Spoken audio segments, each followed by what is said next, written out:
छोटे से घर में गरीब का बेटा, मैं भी हूँ माँ के नसीब का बेटा। हो छोटे से घर में गरीब का बेटा, मैं भी हूँ माँ के नसीब का बेटा। रंजो गम बचपन के साथी, आंधियों में जली जीवन बाती। धूप ने है भूख ने है बड़े प्यार से पाला। This is a Russian air control. Are you talking about Dubai? Theatre में चले जाइए, एक बार गरीब दोस्त की मदद कर दीजिए। जी आप लिखते हैं हाँ। गाने का मैं स्केच करता हूँ, पेंटिंग करता हूँ। तो आप क्या नहीं करते हैं? तो जो शारिब की थोड़ी थोड़ी कुछ क्वालिटीज है वो मैंने जेके में डाल दी थी। जैसे आप थोड़ा कुछ जैसे थोड़ा जो वो मस्ती करता है, मजाक करता है। पहले ना मैं आपसे ये सवाल पूछने वाली थी कि के मेनन या मनोज बाजपेयी, लेकिन चलिए अब मैं पूछ ही लेती हूँ। अगर मैं पूछूं कि मनोज बाजपेयी। कुछ कंटेंट क्रिएटर्स तो इतने कमाल हैं, जैसे भुवन बाम हैं, आशीष चंचलानी हैं, मुझे बहुत पसंद है। मतलब आई सैल्यूट देम, क्योंकि वो लोग ये नहीं वेट करते हैं कि यार कभी ऑडिशन में सेलेक्ट होऊंगा फिर काम मिलेगा, फिर और रोते रहना कि यार मेरे को काम नहीं मिल रहा है। मैंने अभी थक हार के 3-3.5 साल के ऑडिशंस दे दे के, जब मैं कर्ज़ों में इतना सर से नाक के भी ऊपर चला गया था, तो मुझे मजबूरन फिर से नौकरी करनी पड़ी थी, जो कि यूटीवी बिंदास में मैं नौकरी कर रहा था। 3 महीने ही हुए थे वहाँ कि मुझे जब तक जान भी मिल गई, फिल्मिस्तान भी आ गई। नमस्कार, मैं हूँ दिव्या कोचर और आप देख रहे हैं TV9 डिजिटल। आज हमारे साथ है एक ऐसे एक्टर जो अपने नेचुरल और इम्पैक्टफुल एक्टिंग के लिए जाने जाते हैं। ये वो एक्टर हैं जो द फैमिली मैन के जेके तलपड़े बन के सबके दिल जीत लेते हैं और फिल्मिस्तान में अपने सोलफुल परफॉर्मेंस से इंडस्ट्री को एक नई कहानी सुनाते हैं। छोटी से छोटी डिटेलिंग हो या एक खास अंदाज, इनकी एक्टिंग में एक अलग ही चार्म है। A man who ideally should get on your nerves, but at the same time he is too adorable. ऐसा कॉम्प्लीमेंट इन्हें इनकी रीसेंट फिल्म संगी के लिए मिला है। तो चलिए शारिब हाशमी से आपकी मुलाकात कराते हैं। शारिब, TV9 में आपका बहुत बहुत स्वागत है। Thank you for a lovely introduction. बहुत बहुत शुक्रिया दिव्या। आई थिंक ये कम था, मैं और लिखने वाली थी, पर मुझे लगा कि नहीं चलो ठीक है, सीधे शारिब को ही दर्शकों से मिलवाते हैं। तो संगी के लिए जो मैंने कोट किया, आपको इस तरीके के रिव्यू मिल रहे हैं आपकी जो फिल्म अभी हाल ही में रिलीज हुई है। मैंने अभी तक ऑनेस्टली ये फिल्म देखी नहीं है, पर मैंने जो ट्रेलर देखा है, जी मैं बिल्कुल देखूंगी, जो मैंने ट्रेलर देखा है वो बहुत ही इम्पैक्टफुल ट्रेलर है। दोस्तों की जो कहानी है बहुत रिलेटेबल है, क्योंकि जब मैं अभी आपसे डिस्कस कर रही थी तो सबसे पहले तो शारिब अपनी फिल्म के बारे में बताइए। ये एक्चुअली 3 दोस्तों की कहानी है जो बचपन से साथ रहे हैं और अब अपने अपने कामों में, सब जब बड़े होते हैं तो सबकी अपनी अपनी लाइफ हो जाती है, अपने परिवार हो जाते हैं। तो 3 में से 2 जो दोस्त हैं वो they're doing really good in their careers और फैमिलीज में, बट एक जो है वो थोड़ा पीछे रह गया है। और वो जो पीछे रह गया है वो कैरेक्टर मैं प्ले कर रहा हूँ बमन कुलकर्णी का। और ज़्यादातर वो अपनी ज़िंदगी जो है वो अब दोस्तों से उधार ले लेके चला रहा है। एक पिछले उसने अपने बिज़नेस के लिए एक दोस्त से पैसे लिए और वो बिज़नेस पूरा डूब गया लॉकडाउन के चक्कर में, क्योंकि वो टूर्स एंड ट्रैवल्स का बिज़नेस उसने स्टार्ट किया था। तो और अब वो फिर से एक नई शुरुआत करना चाहता है और सारे दोस्त उसे अवॉइड कर रहे हैं कि सब मतलब उसको टरकाने की कोशिश कर रहे हैं। और ये कैसे फिर भी किसी तरीके से एक दोस्त के घर में ही घुस के बैठ जाता है और उसके बाद जब दोस्तों के बीच में पैसा आता है तब क्या मज़ेदार चीज़ें होती हैं। पूरी फिल्म जो है इट्स अ फन फिल्म, मज़ेदार। दोस्तों के साथ देखेंगे तो आपको बहुत ही ज़्यादा मज़ा आएगा। जी आई एम श्योर। और उसमें जो आपने वो पैसों वाली बात बताई थी कि जब एक दोस्त दूसरे दोस्त से पैसे मांगता है तो बड़ी उनकी दोस्ती में दरार आ जाती है। दोस्ती अगर दोस्त। नमस्कार, मैं हूँ दिव्या कोचर और आप देख रहे हैं TV9 डिजिटल। आज हमारे साथ है एक ऐसे एक्टर जो अपने नेचुरल और इम्पैक्टफुल एक्टिंग के लिए जाने जाते हैं। ये वो एक्टर हैं जो द फैमिली मैन के जेके तलपड़े बन के सबके दिल जीत लेते हैं और फिल्मिस्तान में अपने सोलफुल परफॉर्मेंस से इंडस्ट्री को एक नई कहानी सुनाते हैं। छोटी से छोटी डिटेलिंग हो या एक खास अंदाज, इनकी एक्टिंग में एक अलग ही चार्म है। A man who ideally should get on your nerves, but at the same time he is too adorable. ऐसा कॉम्प्लीमेंट इन्हें इनकी रीसेंट फिल्म संगी के लिए मिला है। तो चलिए शारिब हाशमी से आपकी मुलाकात कराते हैं। शाहरुख TV9 में आपका बहुत बहुत स्वागत है। Thank you for a lovely introduction. बहुत बहुत शुक्रिया दिव्या। आई थिंक ये कम था, मैं और लिखने वाली थी, पर मुझे लगा कि नहीं चलो ठीक है, सीधे शाहरुख को ही दर्शकों से मिलवाते हैं। तो संगी के लिए जो मैंने कोट किया, आपको इस तरीके के रिव्यू मिल रहे हैं आपकी जो फिल्म अभी हाल ही में रिलीज हुई है। मैंने अभी तक ऑनेस्टली ये फिल्म देखी नहीं है, पर मैंने जो ट्रेलर देखा है, जी मैं बिल्कुल देखूंगी, जो मैंने ट्रेलर देखा है वो बहुत ही इम्पैक्टफुल ट्रेलर है। दोस्तों की जो कहानी है बहुत रिलेटेबल है, क्योंकि जब मैं अभी आपसे डिस्कस कर रही थी तो सबसे पहले तो शाहरुख अपनी फिल्म के बारे में बताइए। ये एक्चुअली 3 दोस्तों की कहानी है जो बचपन से साथ रहे हैं और अब अपने अपने कामों में सब जब बड़े होते हैं तो सबकी अपनी अपनी लाइफ हो जाती है, अपने परिवार हो जाते हैं। तो 3 में से 2 जो दोस्त हैं वो they are doing really good in their careers और फैमिलीज में, बट एक जो है वो थोड़ा पीछे रह गया है। और वो जो पीछे रह गया है वो कैरेक्टर मैं प्ले कर रहा हूँ बमन कुलकर्णी का। और ज़्यादातर वो अपनी ज़िंदगी जो है वो अब दोस्तों से उधार ले लेके चला रहा है। एक पिछले उसने अपने बिज़नेस के लिए एक दोस्त से पैसे लिए और वो बिज़नेस पूरा डूब गया लॉकडाउन के चक्कर में, क्योंकि वो टूर्स एंड ट्रैवल्स का बिज़नेस उसने स्टार्ट किया था। तो और अब वो फिर से एक नई शुरुआत करना चाहता है और सारे दोस्त उसे अवॉइड कर रहे हैं कि सब मतलब उसको टरकाने की कोशिश कर रहे हैं। और ये कैसे फिर भी किसी तरीके से एक दोस्त के घर में ही घुस के बैठ जाता है और उसके बाद जब दोस्तों के बीच में पैसा आता है तब क्या मज़ेदार चीज़ें होती हैं। पूरी फिल्म जो है इट्स अ फन फिल्म, मज़ेदार। दोस्तों के साथ देखेंगे तो आपको बहुत ही ज़्यादा मज़ा आएगा। जी आई एम श्योर। और उसमें जो आपने वो पैसों वाली बात बताई थी कि जब एक दोस्त दूसरे दोस्त से पैसे मांगता है तो वो बड़ी उनकी दोस्ती में दरार आ जाती है। दोस्ती, अगर दोस्ती में इंटरेस्ट आ गया तो दोस्ती क्या कहते हैं उसको, तो दोस्ती में इंटरेस्ट खत्म हो जाता है। ये ऐसा है। ठीक बात है। ऐसा आपके साथ कभी हुआ है पर्सनल लाइफ में? पर्सनल लाइफ में एक्चुअली मैंने खुद मांगा है बहुत। मैंने ये फिल्म करने का मेरा बहुत बड़ा रीज़न यही है क्योंकि मैं खुद उस दौर से गुजरा हूँ। मतलब एक बहुत मुश्किल दौर मैंने देखा है जब पैसों की पूरी तरह से किल्लत थी, उधार कर्ज़ों में डूब गया था मैं। और वो जो टाइम था मेरा जब मुझे काम नहीं मिल पा रहा था और मैं मतलब जद्दोजहद में लगा हुआ था अपने काम को लेकर, तब मेरे दोस्तों ने ही उधार दे दे के मेरा घर चलाया, मुझे एनकरेज किया फाइनेंशियली, इमोशनली, हर तरीके से। तो वो फेज़ मैंने बहुत नज़दीक से देखा है। उस वजह से मैंने इस कैरेक्टर के साथ इमीडिएट मैंने रिलेट किया और मैंने कहा यार ये तो मैं हूँ बमन कुलकर्णी। पर लेकिन क्या दरार आई जब शारिब आपने पैसे मांगे दोस्तों से? नहीं, थैंकफुली मेरे बहुत ही प्यारे और बहुत ही खूबसूरत दोस्त हैं सारे, बड़े ही दिलदार भी हैं जिनकी बदौलत मैं मतलब अपना मुश्किल दौर जो है वो सरवाइव कर पाया। और मेरी कोई दोस्ती नहीं टूटी इस चक्कर में। और मैंने सबके पैसे चुका भी दिए हैं, लौटा भी दिए हैं। थोड़ा वक्त लगा क्योंकि बहुत टाइम तक मैंने मांगे थे। जी।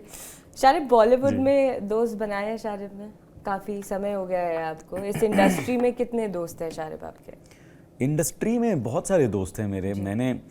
मैं एक्चुअली काफ़ी सालों से काम कर रहा हूँ। 98 से I started as an assistant director. हम तुम पे मरते हैं एक फिल्म थी गोविंदा उर्मिला जी की, तो उसमें मैंने एज एन एडी काम किया था। उसके बाद में मैंने लिखना शुरू किया था। MTV में 4 साल में राइटर के तौर पर मैंने काम किया। 1 साल चैनल V में था। तो उस दौरान मैंने काफ़ी दोस्त बनाए। और उसके बाद जब मैंने एक्टिंग करनी शुरू की तब मैंने बहुत सारे प्यारे प्यारे दोस्त बनाए। कोई ऐसे एक्टर का आप नाम ले सकते हैं जिसे हम सब जानते हो, जिससे शारिब जो है दोस्ती रखते हों और कभी ज़रूरत पड़ने पर उनसे जो है मदद या कोई गाइडेंस आप लेते हैं? हाँ, मैं उन पर ही आने वाली थी जी। मनोज बाजपेयी हैं, इनामुल हक है जी, नितिन कक्कर जो मेरे फिल्मिस्तान के डायरेक्टर हैं जी, और काफ़ी सारे दोस्त हैं मेरे, अब्बास। अगर मैं सिर्फ इंडस्ट्री के हिसाब से अगर मैं वो करूं तो बहुत बहुत दोस्त हैं। मैं मतलब खुश नसीब हूँ उस हिसाब से। कुमुद मिश्रा जी मेरे बहुत करीब हैं, गोपाल दत्त, ये मेरे मतलब बहुत, गोपाल दत्त से मैंने बहुत मतलब क्या कहूँ, उन्होंने ना लॉकडाउन के टाइम पे, लॉकडाउन नहीं सॉरी, जब क्या हुआ था, नोटबंदी, अच्छा, डिमोनेटाइजेशन के टाइम पे उनके पास कुछ कैश था तो उन्होंने बोला कि यार ये थोड़ा टाइम तुम अपने पास रखो, क्योंकि वहाँ पे जमा करने के लिए ना बैंक के अंदर ये इन्फॉर्मेशन आप बता सकते हैं ना हमें? आई डोंट नो ये क्योंकि जो है हाँ ठीक ये है, थोड़ी कैश ट्रिकी है थोड़ा क्या? था ही, हाँ कैश थोड़ा ही कैश था, ऐसा नहीं था। हाँ, लेकिन उन्होंने बोला कि क्योंकि बैंक में इतना वो था जमा कराने के लिए, तो बोला और तो मैंने ना बोला कि तुम अपने पास रख लो, अगर देखो अभी यूज करना है किसी चीज में कर ले, मुझे बाद में दे देना। तो मैंने यूज कर लिए पैसे, फिर दे दिए ना फाइनली वापस? हाँ, लेकिन देने में बहुत टाइम लगा, ठीक है, थोड़ा कर करके लेकिन उन्होंने कभी ऐसे नहीं बोला कि अरे यार कभी दे रहा है यार, कभी चुका रहा है पैसा, तो he never you know forced me और कुछ, लेकिन हाँ दे दिए फाइनली, पूरा चुका दिया ये मैं बोल सकता हूँ। शारिब, जैसे अभी मनोज बाजपेयी जी का जिक्र हुआ, फैमिली मैन के लिए आपको जिस तरीके का प्रेज मिला, जितना ऑडियंस ने प्यार दिया, उतना उस तरीके का जो एक कैरेक्टर था, इतना विटी कैरेक्टर पोर्ट्रे करना, वो कैसे था? मतलब क्या बहुत प्रैक्टिस लगी उसके लिए शारिब? मतलब उसकी एक प्रोसेस छोटी सी, अगर मैं उस क्राफ्ट की प्रोसेस अगर आपसे जानूं तो। हाँ, मेरे ख्याल से उस मामले में भी मैं काफ़ी लकी रहा जी। एक तो क्योंकि जो वो कैरेक्टर है जेके का, जी। मैंने मतलब उसको अपना बना लिया था जी। तो जो शारिब की थोड़ी कुछ क्वालिटीज है वो मैंने जेके में डाल दी थी। जैसे आप थोड़ा कुछ, जैसे थोड़ा जो वो मस्ती करता है, मजाक करता है, जो थोड़े वर्ड प्लेस करता है थोड़ा, तो वो मैंने मतलब जेके में मतलब उसको जेके के अंदर अपनी कुछ चीजें उसमें ढाली, और जो दोस्ती वाला जो उसके अंदर भी है, मैं भी काफी मतलब दोस्तों के साथ में मतलब एकदम ऐसे चिपक के रहता हूँ तो वो चीज़ भी मतलब मेरे कैरेक्टर के लिए वर्क किया जी। और वो लिखा बहुत अच्छा है, लिखा काफ़ी अच्छा गया है वो कैरेक्टर, तो उसके लिए मैं मतलब सारा क्रेडिट राजेन डीके और सुमन कुमार जो राइटर हैं, और सुमित अरोरा जिन्होंने डायलॉग्स लिखे, तो वो ऑलरेडी ऑन पेपर इतना बढ़िया किरदार लिखा गया था। मैं तो मतलब I can't thank them enough for considering me for JK, और मुझे इतना प्यारा किरदार निभाने का मौका दिया। और फिर मनोज सर का साथ जब मिला, हमारी ट्यूनिंग, क्योंकि दोस्ती हम दोनों की है, और अगर हम दोनों में ट्यूनिंग नहीं होती तो वो बिल्कुल पूरा फ्लैट हो जाता, पर्दे पे फिर वो भी नजर आ जाता अगर ट्यूनिंग नहीं है। बिल्कुल सही बात है जी। लेकिन हमारी पहले सीन से ऐसी ट्यूनिंग जमी कि वो फिर हम मतलब ऑफ स्क्रीन ऑन स्क्रीन हमने फिर मतलब जो बतियाना शुरू किया तो हम रुके ही नहीं। मनोज बाजपेयी को एज एन एक्टर शारिब 10 में से कितने नंबर देंगे? 10 में से मतलब 100 दे सकते हैं क्या? नहीं, 10 में से मैक्सिमम 10 ही दे सकते हैं। ओहो, बस 10 ओके, ठीक है, 10 में से 10 तो मैं पहले ना मैं आपसे ये सवाल पूछने वाली थी कि के मेनन या मनोज बाजपेयी, लेकिन आपके जवाब के बाद फिर मैंने सोचा नहीं, मुझे ये सवाल नहीं करना चाहिए। हाँ, यस करेक्ट, आपने सही लेकिन चलिए अब मैं पूछ ही लेती हूँ। अगर मैं पूछूं कि मनोज बाजपेयी और के मेनन को आप 10 में से कितने नंबर देंगे? नहीं, एज एन एक्टर तो मैं उनको भी 10 में से 10 ही दूंगा। मतलब के मेनन पर्सनल ट्यूनिंग की बात है। हाँ, मतलब के सर के साथ में मैंने जो वोडका डायरीज फिल्म की थी, बहुत कमाल एक्सपीरियंस था वो भी मेरा उनके साथ काम करने का। इतने खूबसूरत इंसान है वो। लेकिन मनोज सर के साथ में मैंने ज्यादा अरसा बिताया है साथ में। मनोज सर खुद के सर के एकदम बहुत फैन है और काफी क्लोज हैं। वो खुद हमेशा जब भी कोई फेवरेट एक्टर्स की बात होती तो वो के मेनन सर का नाम जरूर लेते हैं। तो मेरे लिए तो वो दोनों ही बहुत कमाल है। लेकिन आप ये अगर चुनने की बात करें तो वो पर्सनली, क्योंकि मैंने मनोज सर के साथ एक काफी वक्त बिताया है, ऑन स्क्रीन भी ऑफ स्क्रीन भी, वो मेरे मतलब क्या कहूँ बहुत करीब, मैं समझ गई, करीब है वो मेरे। आपके बहुत सारे आपने इंटरव्यू, मेरी आप बॉन्ड अलग है उनके साथ में। जी, बिल्कुल सही बात है। शारिब, मैं आपसे एक बात जानना चाहूंगी कि पहले के दौर में ये होता था कि हीरो, कमर्शियल फिल्म्स है ना, जो आर्टिस्ट होते थे, फॉर एक टर्म दिया गया कैरेक्टर आर्टिस्ट, तो कभी भी आप ये इमेजिन नहीं कर सकते थे कि कोई कैरेक्टर आर्टिस्ट एक कमर्शियल फिल्म को लीड करेगा। बिल्कुल। लेकिन ओटीटी ने वो दौर बदल दिया। अब ओटीटी में अब एक आर्टिस्ट है वो एक एक्टर है, अब वो वाला दौर जा चुका है कि जब सिर्फ एक लीड हीरो के ही चेहरे पे आप पैसे लाए। तो अगर शारिब, मेरा ये सवाल है आपसे कि अगर ओटीटी नहीं होता तो क्या शारिब जैसे तमाम टैलेंटेड एक्टर को वो स्पेस मिलता अपना टैलेंट दिखाने के लिए? एक तो दो चीजें हैं इसमें जी। मुझे मेन लीड तो पहले सिनेमा में ही मिल गया था, जी, जी, जी। फिल्मिस्तान जी, के जरिए, जी, जी। और वो तब तक ओटीटी का बूम भी नहीं हुआ था। तो मुझे बड़े पर्दे पर ही मेन लीड करने का मौका मिला, वो भी एक बहुत ही खूबसूरत फिल्म जिसे नेशनल अवार्ड मिला था बेस्ट हिंदी फिल्म का। जी जी। और लेकिन हाँ, तब से वो एक बदलाव आना शुरू हुआ था। उसके बाद अगेन मेरा एक लाइफ में, करियर में एक लो फेज आया, और वो लो फेज काफ़ी लंबा चला, मतलब 3-4 साल तक। मतलब मैं थोड़ा वो था कि यार ये ऐसे कैसे हो गया, फिल्मिस्तान के बाद तो मुझे काफ़ी काम करना चाहिए था। पर ऐसा क्यों हुआ, क्या लगता है आपको, क्या कारण होगा वो कि खुद मैं फिल्मिस्तान इस के बाद? पजल को मैं खुद अब तक पर तब भी सॉल्व मतलब नहीं कर पाया हूँ। कुछ शायद तो- नसीब, डेस्टिनी। और फिल्मिस्तान आपको कैसे मिली at the first place? Filmistaan, Nitin और मैं, हम जो फिल्मिस्तान के डायरेक्टर हैं, हम दोनों इसकी स्क्रिप्ट पे काम कर रहे थे। कहानी नितिन की ही थी। नितिन ने एक दिन मुझे ये कहानी सुनाई, जी। तो मुझे बहुत पसंद आई। उस वक्त मैं जॉब कर रहा था, यूटीवी बिंदास एक चैनल है, वहाँ पर मैं एवीपी प्रोग्रामिंग था। जी। तो मैं वहाँ से ऑफिस से नितिन के घर जाता था शाम को, और उन्होंने पूरा दिन जो लिखा होता था वो मुझे सुनाते थे। फिर I used to work as a bounce board for him कि यार ये मुझे मस्त लगा, ये सही है। वो तो ज़्यादातर सब सही लिखता है।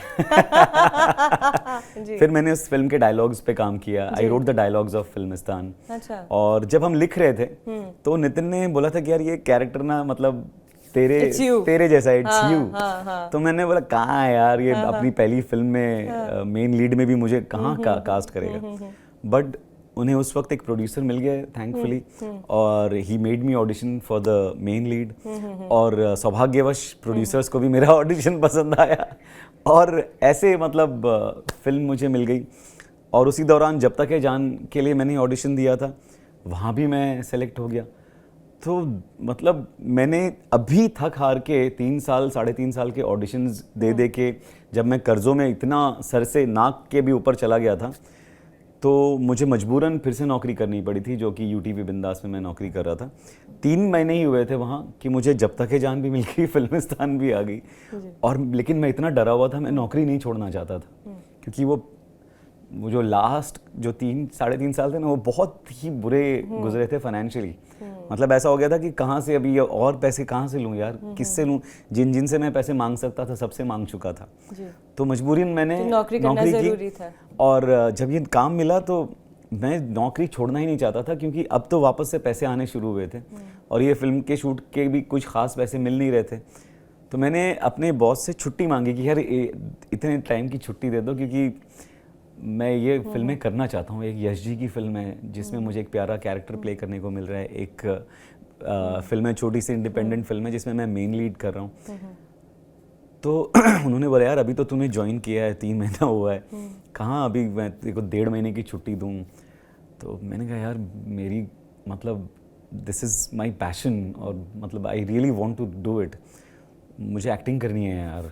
तो फिर उन्होंने बोला यार या तो एक्टिंग कर ले या नौकरी कर ले। पर आपको लगा नहीं कि जब आपने यश जी का नाम लिया तो मतलब उनका एक्सप्रेशन कुछ और होना चाहिए था, या रिस्पॉन्स वही नहीं हुआ? उन्होंने कहा कि अब या तो एक्टिंग कर ले या तो काम कर ले। तो ऑब्वियसली यश जी की फिल्म मिली है तो आप एक्टिंग करेंगे, मतलब ये तो मैंने एग्जैक्टली आपका ही मतलब फिर मैंने कहा कि अब या तो भले मैं दोबारा कहीं और नौकरी करनी पड़ जाए, यहाँ मैं नहीं करूँगा जहाँ पर बिल्कुल मेरे मतलब कदर नहीं। तो शारिब बचपन से आपको एक्टर बनना था, ये क्लियर था, क्योंकि मैंने आपको जैसे बताया था कि मैं पढ़ रही थी कि आपके डैड भी जर्नलिस्ट रहे हैं, तो उनका जो एक ओपिनियन है सिनेमा को लेकर, वो जिस जजमेंट के साथ आते हैं, आपने उसको बहुत कीनली देखा होगा। तो उसने आपके करियर में कितनी मदद की? मदद तो नहीं, लेकिन हाँ उसने मुझ पर बहुत इन्फ्लुएंस डाला था, क्योंकि जब मैं छोटा था, जब मैं डैड के साथ में फिल्म पार्टीज़ में जाया करता था, एक्टर्स घर पर आते थे, तो हम चौल में रहते थे, वहाँ भीड़ इकट्ठा हो जाती थी एकदम। और वो देख के मतलब उसने मेरे मतलब छोटे से जहन में उस वक्त बहुत गहरा असर छोड़ा था। मैं काफ़ी मुतासर हुआ था उन सब चीज़ों से कि इतना ग्लैमर, इतना मतलब शोबिज़ तो उस ज़माने में होता था, अभी तो कुछ शोबिज़ तो पूरा कॉर्पोरेट हो गया सब कुछ। असली शोशा तो उस ज़माने में हुआ करता था, आलिशान प्रीमियर्स हुआ करते थे, मुहूर्त हुआ करता था। अब तो मुहूर्त किसी को पता भी नहीं कि मुहूर्त क्या होता मुहूर्त क्या, सही बात है। तो वो सब मैंने देखा था। तो इसी वजह से मैं चाहता था कि मैं बड़ा होऊंगा तो बड़ा होके मैं हीरो बनना चाहता था। तो वो चीज़ थी, लेकिन जब मैं बड़ा हुआ तो मैंने रियलाइज़ किया कि ना मेरी वो पर्सनैलिटी है, ना मतलब हीरो तो ये तो बहुत हमने दूर की बात वैसे है। एक स्टीरियोटाइप बना रखा था ना, हाँ। वही तो मैं कह रही हूँ, अब वो तो उस चेन वक्त टूट था। रही है, उस वक्त था। ये ऐसी करण जौहर के भी कई इंटरव्यूज में उन्होंने कहा है कि मुझे मेरे पापा कहते थे कि तू हीरो बन, लेकिन मेरी माँ जब मुझे देखती थी तो उन्हें पता था कि ये हीरो मटेरियल नहीं है। तो वो जो हीरो मटेरियल है उसकी डेफिनेशन आज के ज़माने में बदल चुकी है, लेकिन उस ज़माने में शाहरुख खान ने वो चेन ब्रेक की थी, बिकॉज हाँ, वो भी एक unconventional- इनिशियली, हाँ, लेकिन but he was not meant to be a commercial lead actor, but now he is like. But उनमें एक चार्म तो उस वक्त भी था, मतलब क्योंकि जब हम सीरियल्स में भी उन्हें देखते थे तो लगता था यार ये कितना चार्मिंग, मतलब मैं बात कर रहा हूँ ये रोंगटे शाहरुख खान से कितनी बार, क्योंकि ऑब्वियसली आपने जब तक ये जान की है, बहुत प्यारा अनुभव था उनके साथ काम करने का। बहुत ही मतलब कभी एक सेकंड के लिए उन्होंने ये महसूस नहीं होने दिया कि मैं एक मतलब एकदम न्यू कमर हूँ और वो शाहरुख खान किंग खान हैं, और बिल्कुल भी बहुत कंफर्टेबल किया उन्होंने मुझे। और हमारे सीन्स बनते, इनफैक्ट एक सीन था जिसमें वो मेरे डायलॉग्स वो खुद उन्होंने और मज़ेदार बना दिए थे कि यार ये बोल, ये कौन से सीन की बात करें? ये जो हम कार में बैठे हैं और वो मैं मेरे कान में वो ये वो क्या कहते हैं ब्लूटूथ हुआ करता था। तो उस सीन के अंदर कुछ डायलॉग्स थे जो उन्होंने मतलब चेंज किए थे, और मुझे बहुत खुशी हुई थी कि उन्होंने मेरे लिए मतलब वो किया, क्योंकि ज़्यादातर लोग सिर्फ अपना अपना देखते हैं लेकिन that was really sweet of him. और आई होप कि मैं दोबारा उनके साथ फिर से काम कर पाऊँ, लेकिन अब तक मौका मिल नहीं पाया जब तक ये जान के बाद से। I hope to work with Shahrukh sir again. I am sure you will, definitely, इंशाल्लाह। आपके मुंह में घी शक्कर। वो तो एक बार हो चुका है, लोगों के साथ तो एक बार भी नहीं होता, बट चारी we are going on a you know like a good track. अच्छा, जवान के वक्त एक मौका आया था, लेकिन तब मैं उस वक्त मैं विक्रम वेदा में बिजी था, तो वो डेट्स का थोड़ा क्लैश हो रहा था, तो मैं कर नहीं पाया। तो जवान में आपको कौन सा रोल मिला था? अगर आपको मुझे जो ऑफर आया था वो सुनील ग्रोवर वाला पार्ट था, उसके लिए मुझे तो कुछ 50 दिन उन्हें मांगे गए थे, लेकिन वो और उसी दौरान मैं विक्रम वेदा, क्या रिग्रेट हुआ विक्रम वेदा के लिए हाँ बोलना और जवान को ना बोलना? नहीं, विक्रम वेदा ने इतना अच्छा किया नहीं, बट जवान वाज लाइक नहीं, लेकिन विक्रम वेदा में जो मेरा किरदार था उसको करके मैं बहुत ज़्यादा, मेरे लिए वो बहुत ज़्यादा सेटिस्फाइंग एक्सपीरियंस था। और स्पेशली क्योंकि उसमें मैं नेगेटिव रोल कर रहा था, जो कि ज़्यादातर लोग मुझे नेगेटिव किरदार में देखते नहीं है, थोड़ा fun happy go lucky type के कैरेक्टर्स वाले उसमें लोग मुझे कास्ट करते हैं। बट इनफैक्ट जब मुझे इसके लिए लोगों ने, जब कास्टिंग डायरेक्टर ने मेरा नाम रेकमेंड भी किया था, तो जो फिल्म के डायरेक्टर हैं पुष्कर गायत्री, जो पति पत्नी बहुत ही कमाल फिल्म मेकर्स हैं वो, तो उन्होंने कहा नहीं, मैंने इंटरव्यू किया था उनका विक्रम वेदा के समय जी, तो उन्होंने कहा कि अरे ये तो बहुत ही स्वीट लगता है शारिब, ये बबलू कैसे करेगा। फिर मैंने उनको जब टेस्ट करके भेजा तो उन्होंने बोला ये तो बहुत कमीना भी है। तो मैंने कहा कि मैं एक्टर हूँ असल में। जी, ये सब तो आपकी, क्योंकि आपने अब बहुत सारी फिल्म्स और वेब सीरीज कर ली हैं, आप लिटरली किसी इंट्रोडक्शन के मोहताज नहीं है, लेकिन तब भी बहुत कम लोग ये जानते हैं कि स्लमडॉग मिलियनेयर आपकी फर्स्ट फिल्म थी। आपने एक कॉल सेंटर के उसमें किरदार जो नहीं कॉल सेंटर वाला, तो मैं भी कंफ्यूज। मैं बताऊं, स्लमडॉग मिलियनेयर तो मैंने तब की थी जब मैंने सोचा भी नहीं था कि मुझे एक्टिंग करनी है। अच्छा। तब मैं चैनल वी में जॉब करता था, और उसके पहले एमटीवी में था 4 साल। तो मेरा एक एमटीवी का एक्स कलीग है स्वप्निल कोरे, जो उसमें कास्टिंग में असिस्ट कर रहे थे। तो वो पता नहीं क्यों वो उसको मेरे में बड़ा पोटेंशियल दिखता था एज एन एक्टर। वो चाहते थे कि मैं सौरभ शुक्ला वाला रोल वो करूं, और उसने बोला कि तू जैसे बकरा करता है ना, तो वैसे सन एंड सैंड में डैनी बॉयल सर रुके हुए हैं, वहाँ पे तो इंस्पेक्टर बन के आ जा और डैनी बॉयल पे चढ़ जा और उनको बोल यहाँ से ये क्या हो रहा है, ये सब कुछ का परमिशन निकालो, ये करो, और करके उनका हम बकरा बनाते हैं, और तू डर मत, मैं उनको संभाल लूँगा बाद। तो मैं, क्योंकि उस वक्त मेरे में वो एक्टिंग का वो ड्राइव नहीं था कि मुझे एक्टर बनना है, तो मैंने बोला इतनी मेहनत मैं क्यों करूँ यार। और मैं थोड़ा सा और झिझक भी रहा था कि यार ये रियल लाइफ सिचुएशन थोड़ी सी, और डायरेक्टर हैं वो इतने बड़े, तो उस चक्कर में मैंने वो किया नहीं।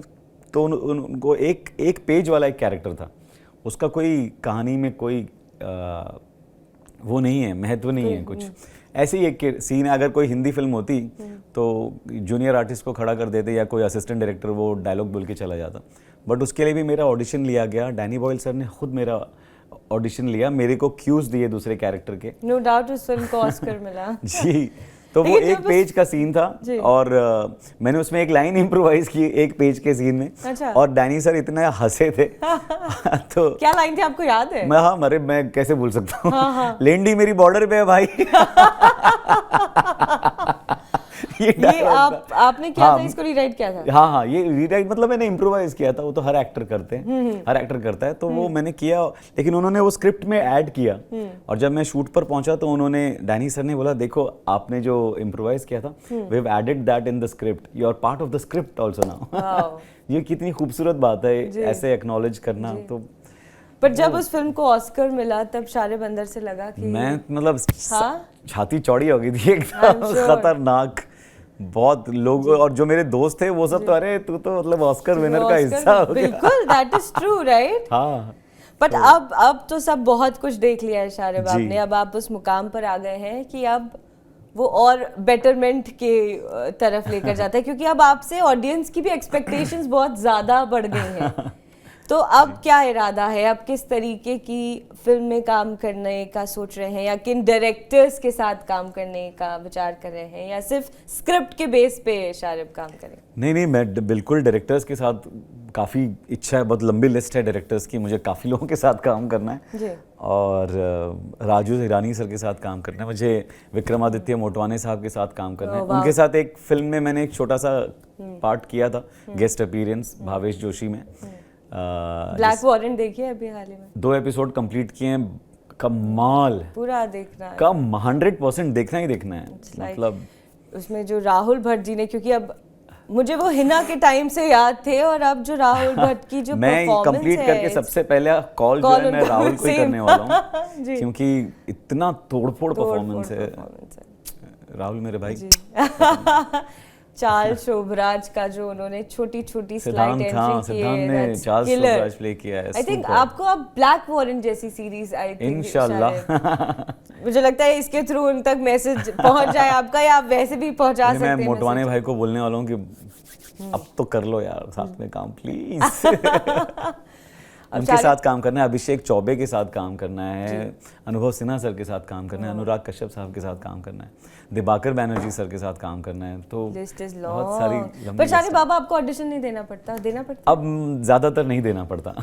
लेकिन अगर कोई ऐसी चीज़ है कि जो वाकई मैं करना चाहता हूँ, और अगर वो कहते हैं कि अगर हम देखना चाहते हैं कुछ, तो मुझे आई डोंट माइंड ऑडिशनिंग भी। क्योंकि मुझे जब ऑडिशन देना पड़ता था तब मैं बहुत खुशी खुशी ऑडिशन दिया करता था। मुझे I used to enjoy that process, क्योंकि ऑडिशन जो है वो एक एक्टर का रियाज होता है जी। हम मतलब, और उसके अलावा हम कुछ कर नहीं पाते हैं। तो जब हम ऑडिशंस दे रहे होते हैं, एक दिन में हम 4 किरदार निभा रहे हैं, हमको अलग अलग स्क्रिप्ट मिलती है, एक अलग कैरेक्टर है, एक अलग कैरेक्टर है, तो उसको मैं ऐसे जाता था ऑडिशन देने के लिए कि ये मुझे काम मिला है आज ये, तो मैं उसको उतनी ही मुझे इस बात से प्रियंका चोपड़ा के स्टेटमेंट्स बहुत वो लगते हैं। वो जब उन्हें कहते हैं कि आप ग्लोबल स्टार बनी है, बाकी भी जा सकती थी, but they chose to be in Bollywood, तो वो हमेशा कहती हैं कि उन सब में एक अलग सा एरोगेंस है, क्योंकि they are not ready to give the audition. वो यहाँ पर अपने एक उस स्टारडम में जीती हैं, वो दोबारा से वो प्रोसेस से जाने के लिए तैयार नहीं है। But I wanted to be a global star and I was ready to give the audition and you know to just vanish my this image and start something new. So I think your attitude as an artist, it has to be like that. हाँ। इस बात से आप agree करते हैं? Absolutely, 100% मैं सहमत हूँ जो भी प्रियंका ने कहा है, वो बहुत करेक्ट बात बोली है। तो और ऑडिशन देने में कोई बुराई नहीं है, ना कोई आप उससे छोटे हो रहे हैं। वो आप कितनी शिद्दत से वो काम करना चाहते हैं उस पर भी डिपेंड करता है। जैसे मैंने तरला के लिए ऑडिशन दिया था, उस वक्त मैंने ऑडिशन तब कोई मुझसे मांग नहीं रहा था, बट मैंने जब नरेशन सुना और मुझे पीयूष जो डायरेक्टर हैं उन्होंने बोला कि but we want to test you, मैंने बोला आपको इस रोल को करने के लिए आप मुझसे जो मांगेंगे मैं देने को तैयार हूँ। मतलब क्योंकि वो इतना प्यारा किरदार था नलिन दलाल का। She is amazing, amazing. तो वो मुझे मतलब मैंने बहुत खुशी ऑडिशन दिया था और बहुत मज़ा आया था मुझे उसका ऑडिशन करने में भी। जी। अब क्योंकि ये इस वक्त बहुत ज़रूरी हो जाता है शारे भी, मैं बस ख़त्म करने वाली हूँ, जी, लेकिन जी। ये बात मैं आपसे जानना चाहती हूँ कि जो अब अपकमिंग एक्टर्स हैं या जो एस्पायरिंग एक्टर्स हैं जो नॉर्मल घर से आते हैं, उनके लिए अब एज एन एक्टर स्टैब्लिश होना कितना डिफ़िकल्ट या कितना आसान है, और आप उनको क्या अपने एक्सपीरियंस से बताना चाहते हैं? मैं चाहती हूँ कि आप हमारे ज़रिए उन्हें बताएं। मेरे हिसाब से तो आज पहले जितना डिफ़िकल्ट नहीं रहा, क्योंकि पहले सिर्फ 2 माध्यम थे, फिल्म, टेलीविज़न, और कुछ था नहीं।